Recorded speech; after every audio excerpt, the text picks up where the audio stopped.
Welcome back to our channel, and thank you for tuning in and thank you for supporting us. But if you're new to this channel and you haven't subscribed yet, please encourage us by doing so that we can bring you the latest news as they happen.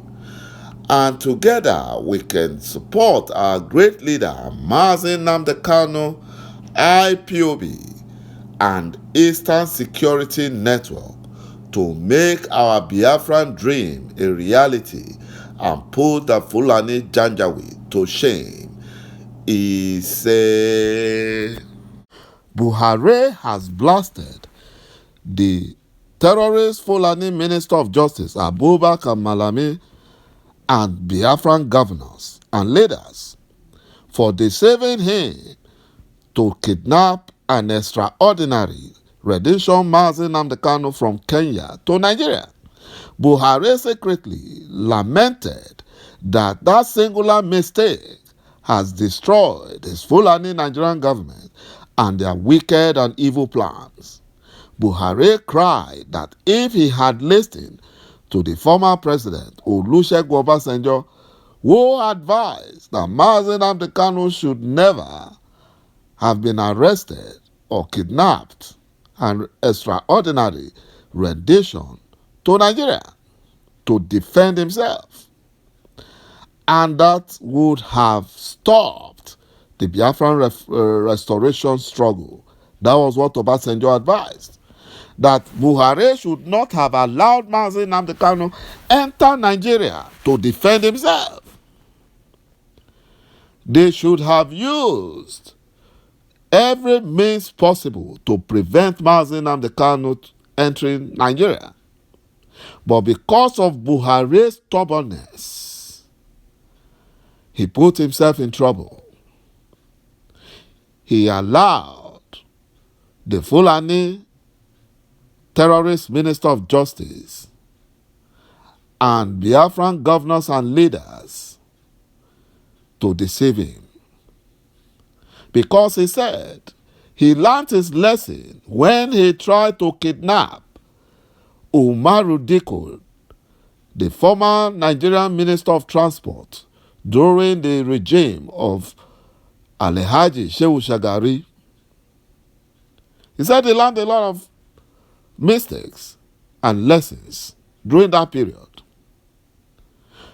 Buhari blamed himself for the first time that it was personal ego and hatred for Biafrans that made him go after Mazi Nnamdi Kanu and allowed Malami and Biafran governors to deceive him. Now the Fulani Nigerian government and their Fulani terrorists are in big trouble. And they don't know what to do about it, because illegally detaining Mazi Nnamdi Kanu at the criminal DSS facility is costing the Fulani Nigerian government over ₦1 billion each time he goes for trials at the Federal High Court Abuja. Apart from the monetary costs, they are also afraid that if anything happens to him in their custody, then the Fulani Nigerian government will be in their trouble. You know, I kept wondering why Nigerians allow Buhari and his Fulani terrorists to kill and kidnap Nigerians before fighting back. This was what Mazi Nnamdi Kanu warned them against. He warned them against the Fulani terrorists, but Nigerians refused to listen. Gullible Nigerians rejoiced when the Nigerian terrorist military and police were killing and kidnapping innocent Biafrans in Biafra land, thinking that it will never get to them or come to their turn. Now that the Fulani terrorists are killing and kidnapping Nigerians, they have now started raising their voice, crying that they are tired of Buhari's rehearsed condolence messages to victims of insecurity, and that Nigerians want to see action, not the audio action Buhari is showing. Because the only action Nigerians will see from this Fulani terrorist bandit grandmaster Buhari is just audio action. That is what they will say. You know, the Southern Nigeria and Middle Belt and Northern Minorities Forum has called on the indigenous people of the South and Middle Belt areas to unite in order to resist the growing threat of Fulani terrorism in the two zones. This was why Mazi Nnamdi Kanu formed Eastern Security Network in order to stop Fulani terrorism in Biafra land. And it paid off. But the Southern and Middle Belt regions refused to form their own security network when Mazi Nnamdi Kanu advised them to do so. But they chose to resist Mazi Nnamdi Kanu's advice. They refused to listen to Mazi Nnamdi Kanu's advice because they did not want to offend Buhari and other unity beggars. And they don't want the Fulani Janjaweed to see them as supporting Biafra. But now they have been paying dearly for that mistake. They have been paying dearly to that avoidable mistake. They have been paying dearly. They have been paying dearly, and they don't know what to do. About 400 ethnic nationalities in Nigeria on Thursday called on the Fulani Nigerian government to be more proactive in dealing with the growing spate of insecurity in Nigeria. According to them, Nigerian youths cannot continue to witness such mindless killings of Nigerians in their numbers on a daily basis.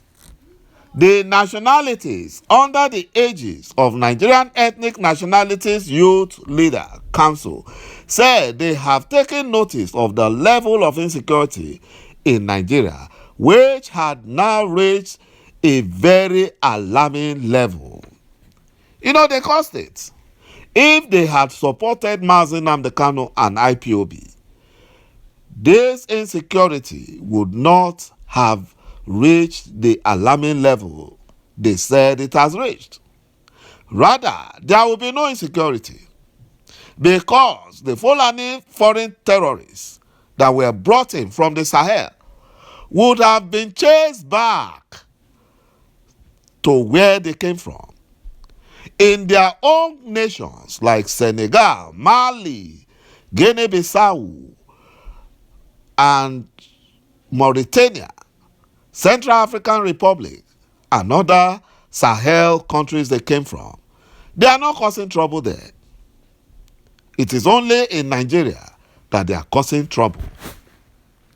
You know, the main essence and purpose of government is the protection of lives and properties, but this appears to have been defeated in Nigeria. On a daily basis, Nigerians are being mauled down and roasted like chicken for no fault of theirs, except the fact that they are Nigerians. And that is why Biafrans, IPOB, Mazi Nnamdi Kanu are calling for referendum. If Nigerians support this referendum, all these atrocities that they are witnessing now will come to an end. You know, we say today that enough is enough and urge the compromised Nigerian security agencies to sit up. This is what the unity beggars are saying. They also said that they have had so many words without action from the Fulani Nigerian government. They have had enough rehearsed condolence message from the Fulani Nigerian government. And what the unity beggars are demanding now is an end to the massacre of Nigeria under whatever guise. The unity beggars are also saying that they are concerned about the level of corruption in governance in Nigeria. This has to a large extent impeded development in Nigeria, with resulting infrastructural decay across the country. The humongous annual budget of the country, that is Nigeria, has not in any way translated to development. There are no commensurate development indices vis-a-vis the trillions of naira released every year as capital expenditure. The reason for this gap is not far-fetched. It is buried in the graveyard of corruption. Recently, the Fulani Nigerian government have stolen over 17 billion naira. No, what am I saying? 17 trillion naira. They have stolen. They have stolen all those money. And the Boko Haram and Islamic State terrorists, sponsors, the Fulani Nigerian government have refused to expose their names. We can say that the only solution for Nigeria is referendum, not elections. Thank you, my brothers and my sisters, for watching this video, and bye-bye for now.